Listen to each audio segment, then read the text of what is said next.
Okay, at the outset, I would, am I audible?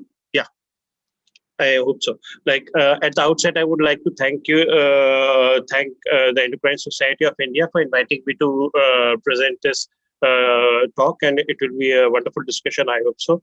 And I would like to, I have briefed my talk in manner that I'll be first talking about the concept of functional imaging and, how there has been advent of fusion imaging.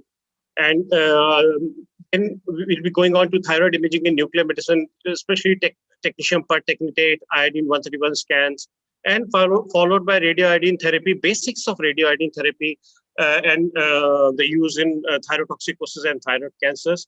And finally, a very hot topic that has stirred the hornet nest, as they say. RAI increases the risk of solid malignancy. And does it actually happen? We'll have an evidence-based approach on this. Now, nuclear medicine is unique, and because it documents, organ function and structure, organ function, and it's a functional imaging, and dysfunction precedes structural alteration. Nuclear medicine will give you an information before the structural alteration has taken place. Common question from my clinical colleagues is, sir, in which area of whole body are we seeing the dye going in nuclear scan? So I just want to clarify that we don't use nuclear dyes. What we use are radiopharmaceuticals, and these are open sources of radiation that that emit, gamma rays, which are trapped by this. This is known as emission measurement, and this distribution of radioactive compound is imaged with some form of detectors. And it differs from the traditional conventional radiology because it uses this use of ionizing radiation is measured. There is no accumulation in the body. Obviously, there is whole body irradiation, but overall, it imparts much lesser radiation dose than the conventional radiology CT, where only interesting area is imaged. Then are these complementary or competitive? Of course, now with the advent, we know that these are complementary modalities. And I just want to show one image here, that in nuclear medicine is functional imaging. Most others are, if CT is a structural or anatomical imaging. In the first panel, you can see there's a hot focus out here, but we are, I'm sorry for this, I'll just, but we are not sure where this thing is, this focus is. On the other hand, here we have CT, where we know that there is some abnormality out here in the orbital region. But when we combine both, these superimposed images tell us not only where the lesion is, but also which part of the lesion is hot or which part of the lesion is metabolically active and needs to be biopsied or needs to be taken care of. So it's a fusion of, these are co-registered or fused images. Now, these are the special types of cameras that we have, the gamma camera, PET CT, the SPECT CT imaging, which provide us the complete information about the functional information. And with the CT component, we are not able, we are able to combine these images with the anatomy and know exactly where these are. Coming to the thyroid part, this is the normal anatomy of thyroid gland, and what we are interested in this part of the thyrocyte, the GLUT and NAS, where we are functioning most of the time. And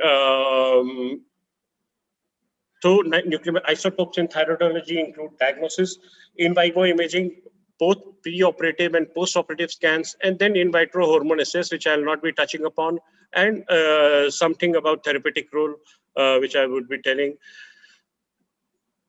Now, coming back again to the same thyrocyte, when we do per-technetate scan or iodine 131 scan or iodine 123 scan, this is where we are focused. The sodium iodide importer at the level of at the cellular level. Sodium iodide importer helps in gaining sodium iodide importer. It is through this importer that the pertechnetate is absorbed in the cell.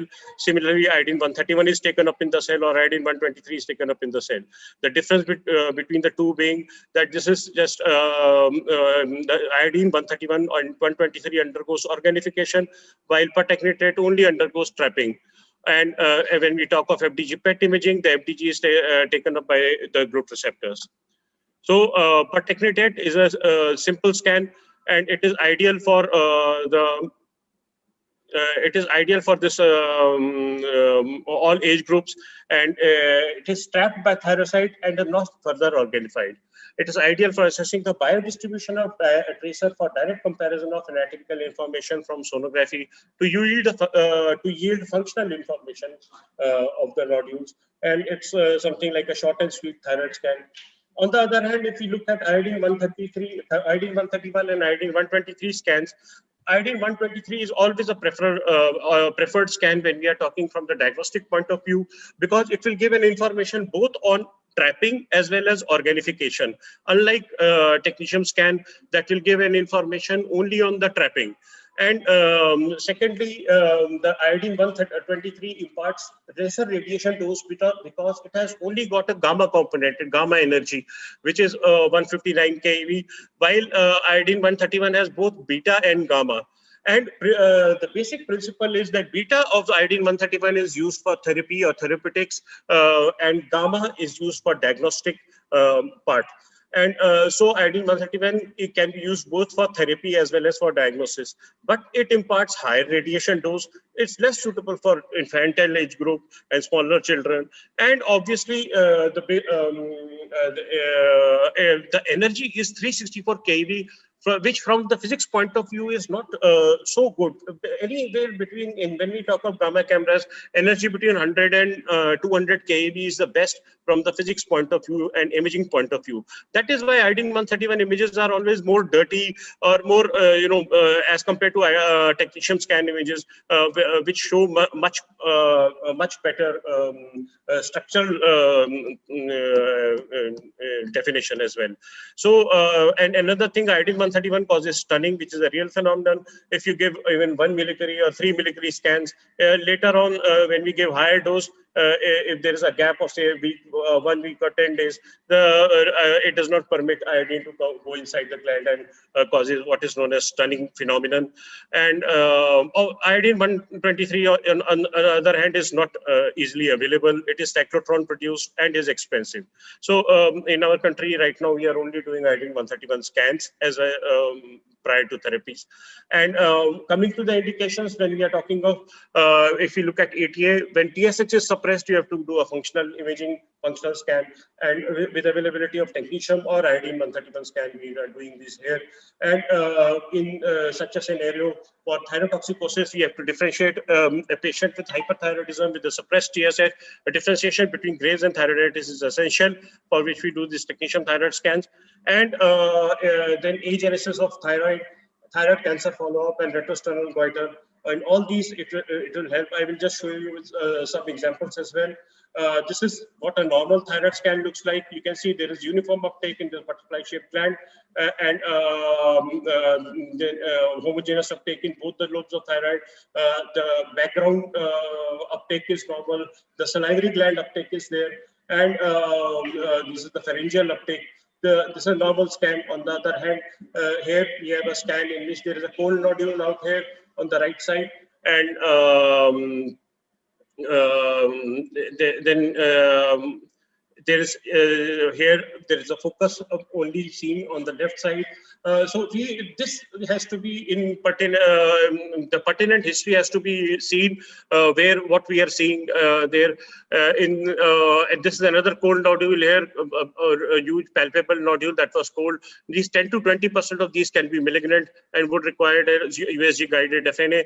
And when we are talking of this, in this particular case, this was agenesis of one side of thyroid, So one has to be cautious. The history has to be proper. This scan was done for some other purpose, for salivary imaging, and we found that the other side of thyroid is not there. This is iodine scan showing autonomic functioning thyroid nodule on right side, and what is also known as hot nodule. Then a patient with TSH, suppressed TSH, can have such patterns.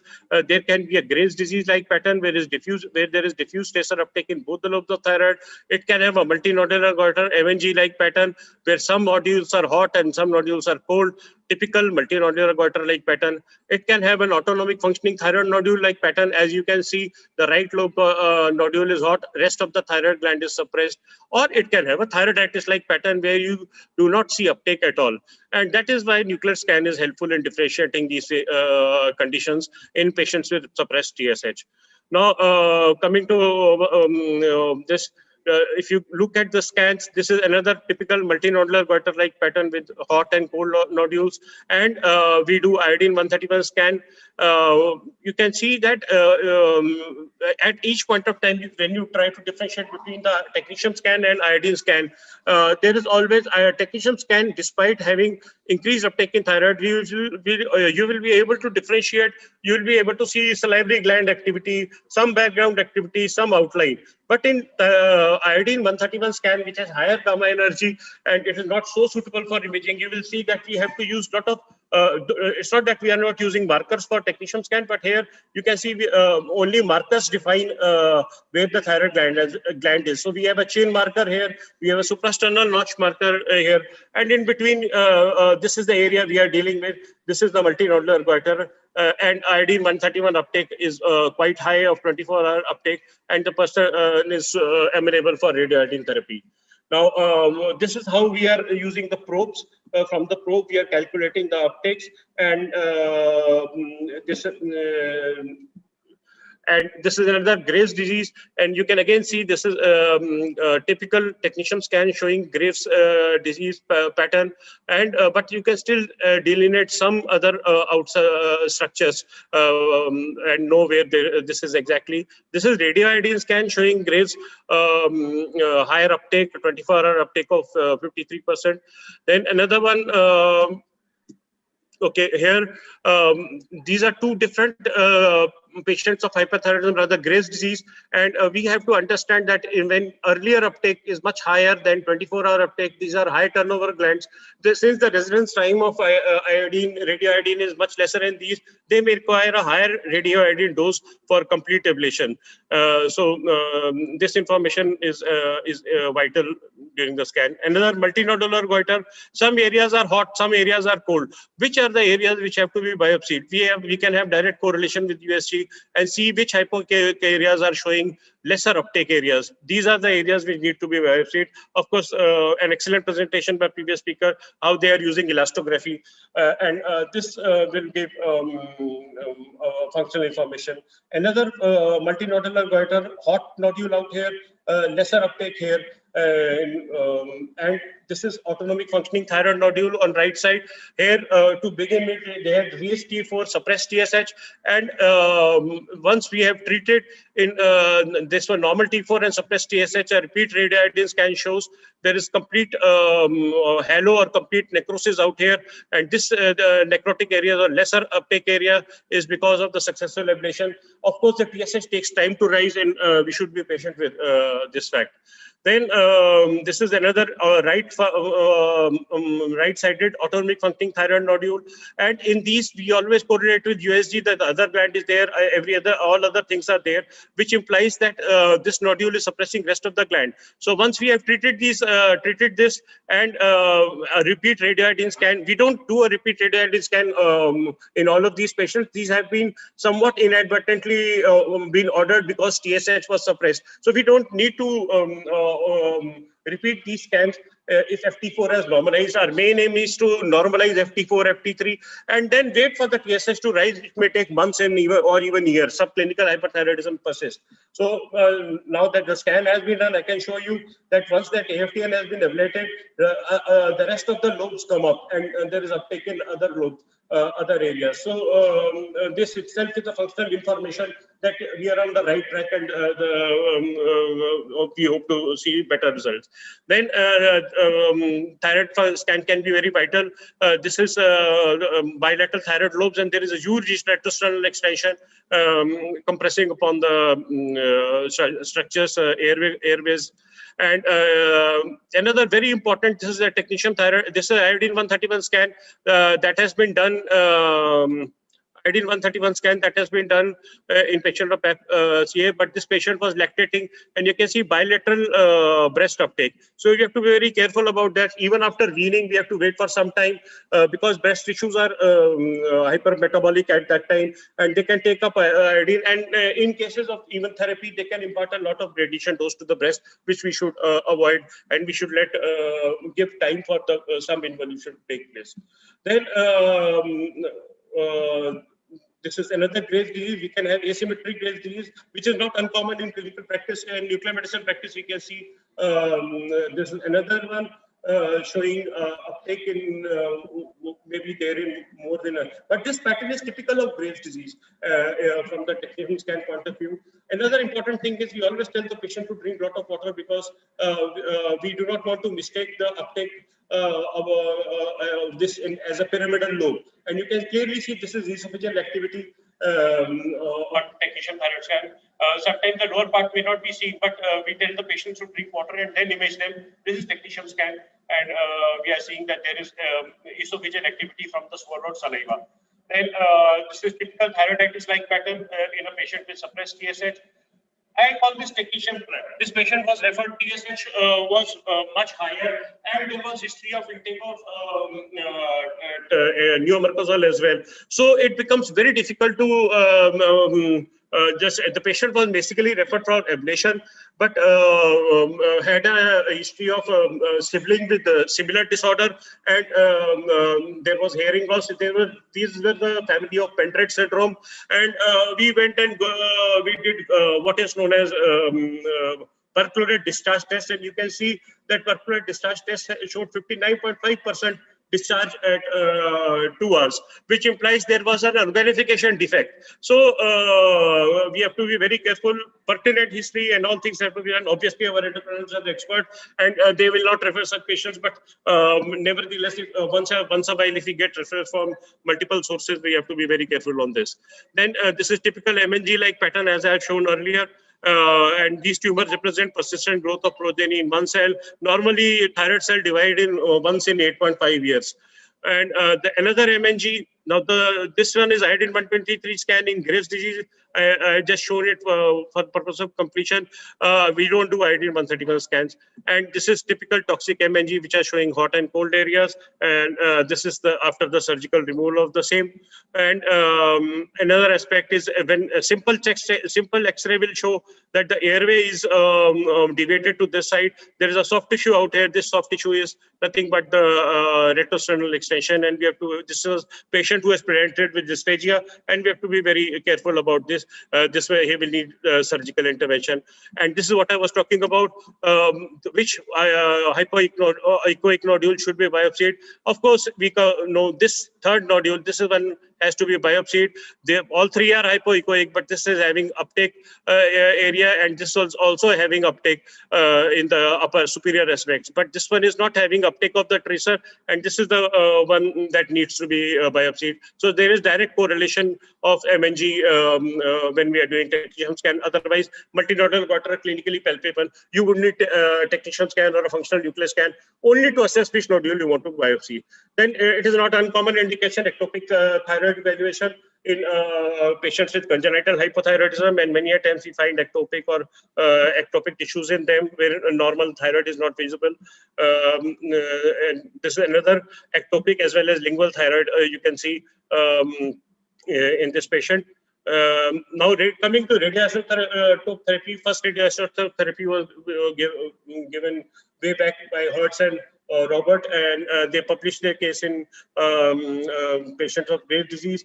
And iodine 131 undergoes trapping and organification by thyroid. It provides a unique opportunity for internal selective radioiodine therapy in context of metabolic radionuclide therapy with low dose to other organs. And she, at the time of atomic bomb, when in Hiroshima, it had gained a disrepute, this thing, and everybody always thought that it is a very bad thing. And but this is how, when the Hertz used Hertz used this product, the byproduct of atomic bomb, and for the first time when this therapy was given at Massachusetts General Hospital, a mixture of iodine 130 and iodine 131 were used, and for treatment of patient of Graves' disease, this success, because this was the artificially produced radioactive material, and later in 20 series of 29 patients was published in JAMA. And again, it is trapped by thyroid. Now, RAI is useful in Graves' disease, solitary hyperfunctioning nodule, toxic multinodular goiter, and or subclinical treatment, particularly when they are at a risk of cardiac or systemic complications. Then RAI treatment leads to long-standing reduction in thyroid function and thyroid volume, and it's been aptly termed as unbloody thyroid surgery. And what is the mechanism of action? It emits beta rays or energy beta particles, which cause damage to the thyroid gland tissue, local inflammation and fibrosis, and reduction of synthetic capacity of gland. So for this therapy to be effective, not only the thyroid tissue should accumulate, but they should also retain iodine long enough for adequate amounts of radiation to be delivered. And if you remember the scan in which I showed the high turnover gland, in such patient, we would have to give higher dose of radioiodine. It has no role in subacute silent thyroiditis or transient thyroiditis like condition. And pregnancy and lactations are absolute contraindication for iodine. Obviously, there are dosimetric as well as empirical treatment, but long-term studies have shown that there is not much difference between the two. And but regardless of dose selection, routine RAI radioactive iodine uptake is useful for confirming hyperfunctioning rank prior to therapy. And it depends upon the gland size, the maximal uptake, and the biological or effective half-life of iodine 131. From the radiation point of view, we always say how many rads are delivered to the gland, and that is more important rather than which tells us that these many millicuries are given. Because many a times, even my endo colleagues want to say, okay, give 10 millicurie or give 5 millicurie or give 15 millicurie. This may not be scientifically absolutely correct. From the point of view, if they tell me that you impart 500 grade 2 thyroid, I would be more happy, and we will see then what we have to do. The 80 to 200 microcurie per gram of thyroid tissue, will deliver a dose of 50 to 100 gray. Higher dose may be required for retreatment, but does not previous treatment failure does not lessen the success of retreatment. And treatment based on calculations appear to be efficacious, but have not proven to be superior than the liquid formulation. And obviously, liquid formulation require extra measures because it's a volatile compound when we are administering this, and leads to contamination at a time of administration. So from the radiation personal point of view, we will always prefer solid formulations. And this is we follow the principles of time, distance, shielding, which we spend lesser time with the radiation. We use long forks, long tongs to take this, and shielding with a lot of lead shields are required to when we are serving these radioactive compounds. And as you can see, this is known as fumud, and you can see this paper. This is inside. This is negative suction pressure. As I told you, iodine is a volatile compound. So once we are opening the cap of the iodine, radioiodine, there will be vapors of iodine. So this there is a negative suction inside this, which will ensure that radiation personnel do not have get lesser dose. And this is how patients are administered radioiodine.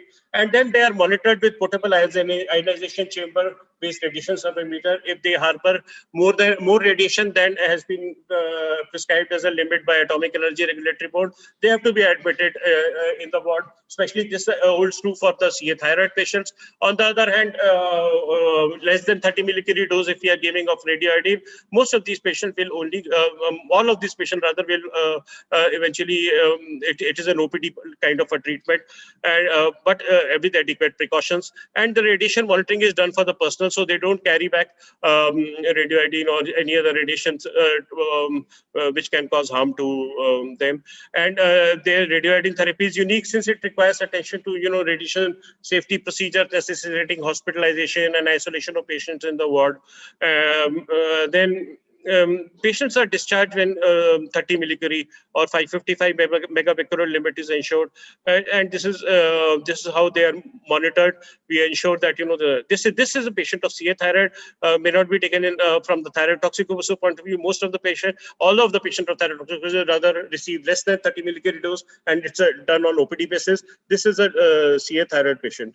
Does radioiodine for hyperthyroidism? Cancer mortality following treatment of adult hyperthyroidism. This is a very well quoted study from Cooperative Thyrotoxis Therapy Follow-up Study Group that was in 1998, where more than 35,000 patients were treated between 46 and 64, and in their data, they said that neither hyperthyroidism nor iodine 131 treatment resulted in significantly increased risk of total cancer mortality.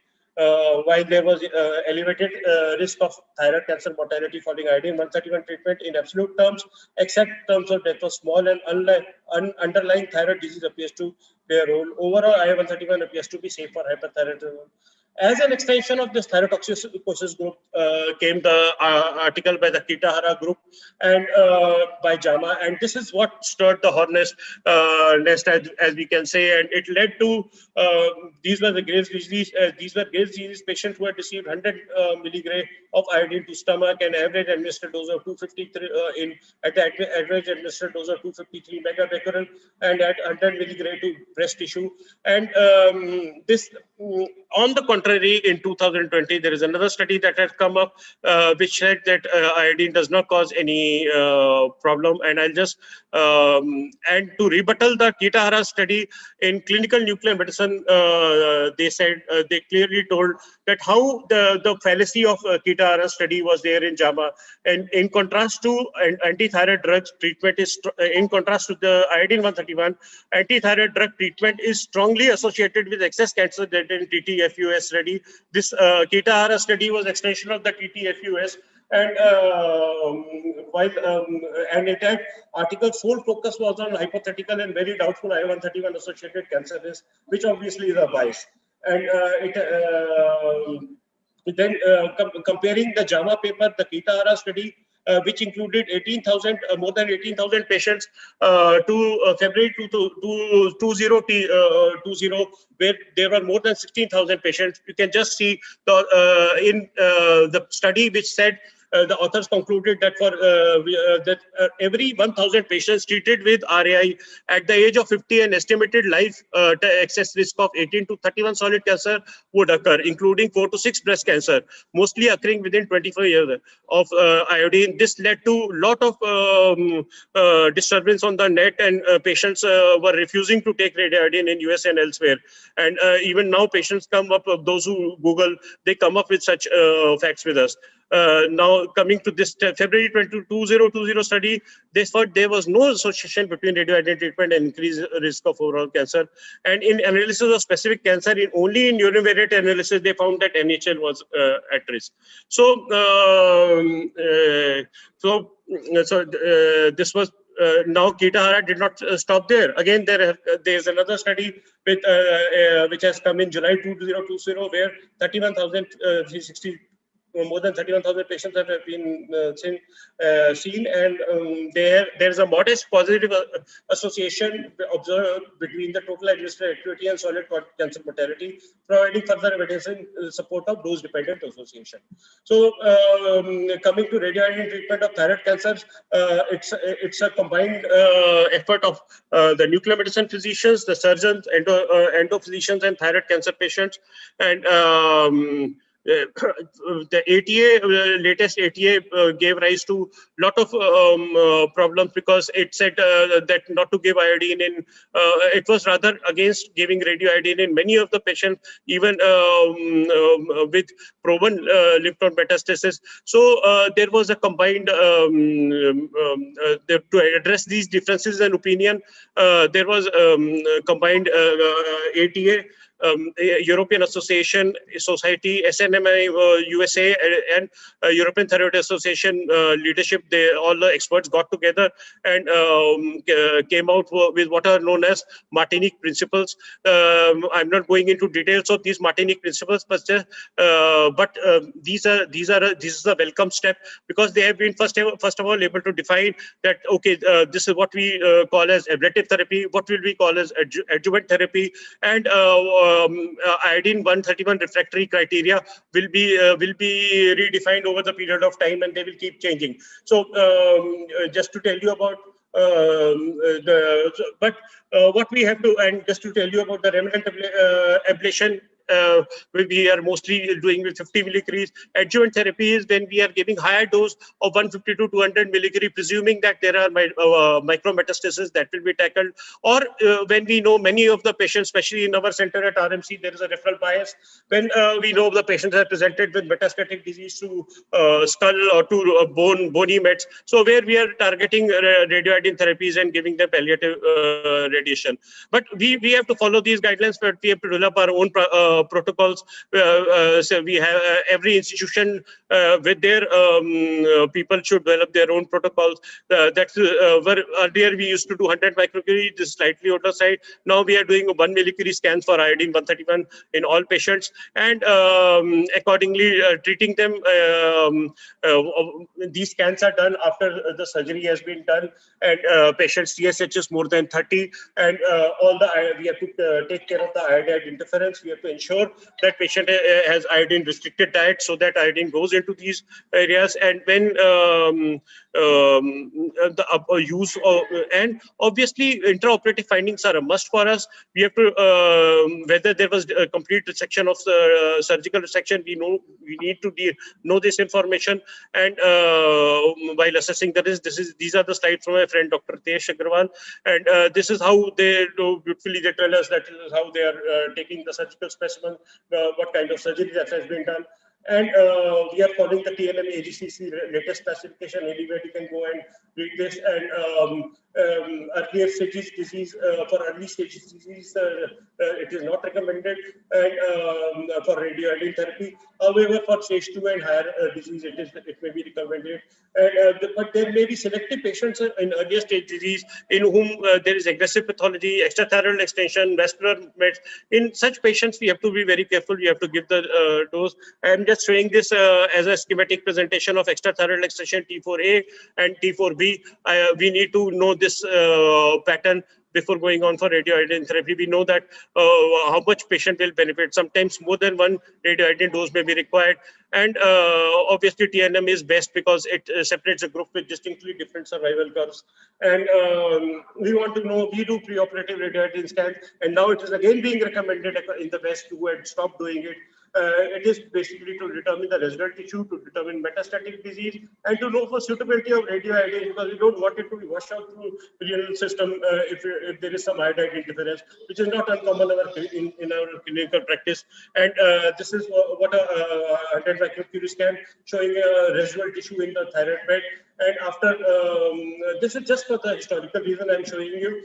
These are this was known as whole body profile, in which you can see there are multiple peaks. Some of these peaks will be this peak is in the neck area, and some of these peaks will be physiological, because we know the physiological uptake takes place in the stomach or in urinary bladder. And some of these will be pathological, like this in the neck in thyroid bed. This was very helpful in earlier times, and we had retinal scanner, and imaging also used to take time. Seeing these peaks, we used to tell the technician to do a particular imaging. Now with gamma cameras, this is no more. It's more for historical region. Then we have seen the initial scan following surgery, and following radioiodine, when we do a repeat LD scan, and we see that follow-up scan does not shows successful radio-remnant ablation because there is no clinical evidence of tumor and no imaging evidence of tumor. Ultrasound is also fine, and thyroglobulin is also undetectable. So ablation with low-dose radioiodine therapy, 2 of the studies, very well quoted in 2012 in New England Journal of Medicine have been published. And conclusion of these studies was that even low-dose 30 millicuries or 15 millicuries low dose is as good as 100 millicuries in reducing TG to very low level, eliminating residual thyroid tissue as seen on ultrasonography. 21 to 59% of these 2 studies have already met the goal of low thyroglobulin level after thyroidectomy alone. We are giving 50 millicurie, not less than 50 millicurie in our department in our personal experience. And recent 10-year follow-up study showed also that this is helpful. However, omission of radioiodine therapy also precludes post-treatment whole body scanning, which can disclose unsuspected or distant metastasis in 3% of these patients. So again, this is another important EG study is for showing that disease-free survival in is 87 versus 49% after 10 years in successful celebration, and again thyroid cancer-related survival of 93% versus 78%.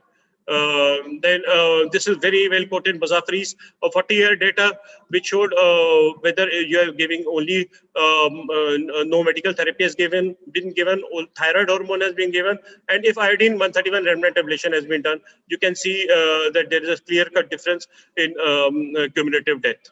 Then this is another technetium thyroid scan. I just want to show you. It showed a cold nodule from November 2015 to May 2016. The largest dimension progressed from 2.9 to 3.8 centimeter.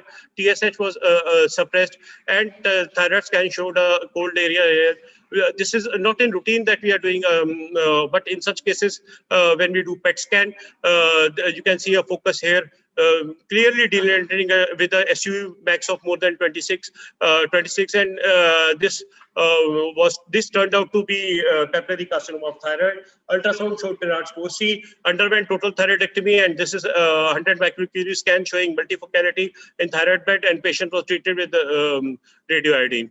Now this is another 100 microcurie scan. Many a times in 100 microcurie scan we see uptake in the lung areas, and these are areas of lung metastasis. At this time only we can tell higher dose, and fortunately we have very good surgeons, surgeon input, and they give a good uptake of 1 to 5%, and which implies a very good surgery, and definitely less than 10% even from the outside reference on my surgical colleagues. And we are fortunate in that sense, and we are able to give higher dose, and which would benefit the patient. Obviously, in such patients, if X-ray is negative and TG and this scan is positive, it implies good prognosis. And this was a follow-up LD scan in the same patient. You can see there is complete ablation. Now, this is just one patient I'm showing of Graves' disease with carcinoma thyroid. This is typical of Graves' pattern, but this patient on ultrasound had a suspicious nodule here. That was FNAC was also showing Batista 5, and you can see none of the gland has taken up FDG PET, only that nodule has taken up FDG PET. This has helped us, and this patient will not need radioiodine. He will need total thyroidectomy, which was followed by radioiodine.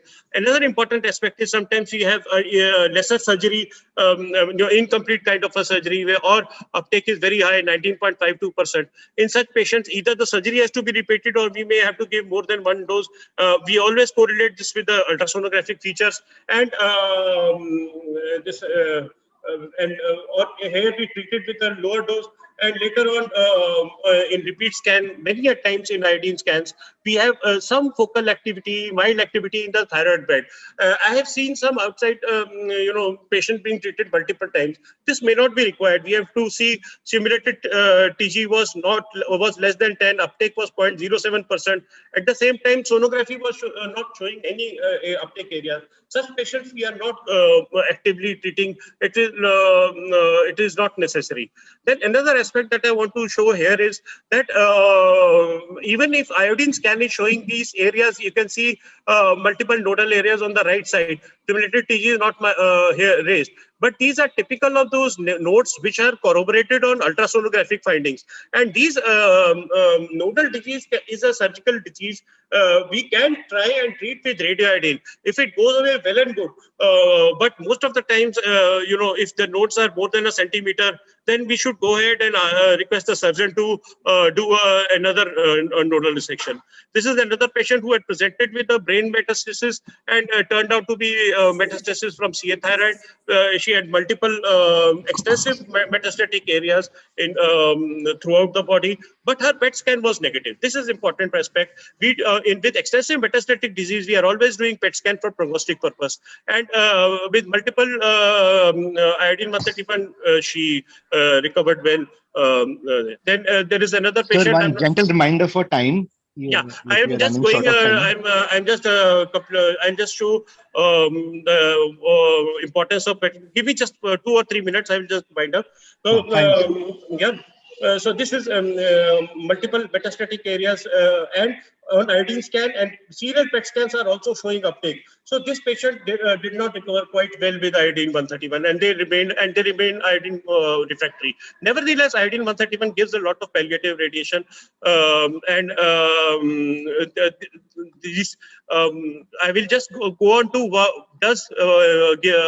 tell you about, does radioiodine treatment for thyroid cancer cause increased risk of hematologic malignancies? We have to be very important. Molenar group has investigated these patients, so many 148 to 15 patients, and DTC 53% of whom received surgery, 47% received surgery plus iodine, and they said that in this group there was 64 per 100,000 person years, while this was 56 per 100,000 person years was the thing. A small difference in secondary hematologic malignancy of 8 per 100,000, which was not adjusted by more advanced stage of disease, is negligible and unreliable. Considering the actual incidence of DTC in general population, anticipated difference in incidence rate of SHM should be 1 per 100,000 per year. So from that aspect, the data supported, explained as a strong evidence in support of. In fact, if we look at it, data presented by Molenar can also be explained as a strong evidence in support of radioiodine therapy in DTC. SHM risk of 1 case per 10 million patients. Even assuming that all these cases will result in fatality, which is hardly likely the case, RAI may still compare favorably to not giving RAI by missing the diagnosis of and thereby timely treatment of distant metastasis when this treatment modality is omitted. So thyroid cancer with this purity and biological and histology should be treated as any other cancer. Get rid of tumor and do everything to avoid recurrence or metastasis as well and as long as you can. Radioiodine has been used in patients for managing congenital heart diseases and in absence of better treatment. But it is definitely one of those, it is going to stay. It has a true pharmacologic effect, and it is but it needs special institutional care. There to be. Thank you so much for your patience, and sorry for exceeding the time.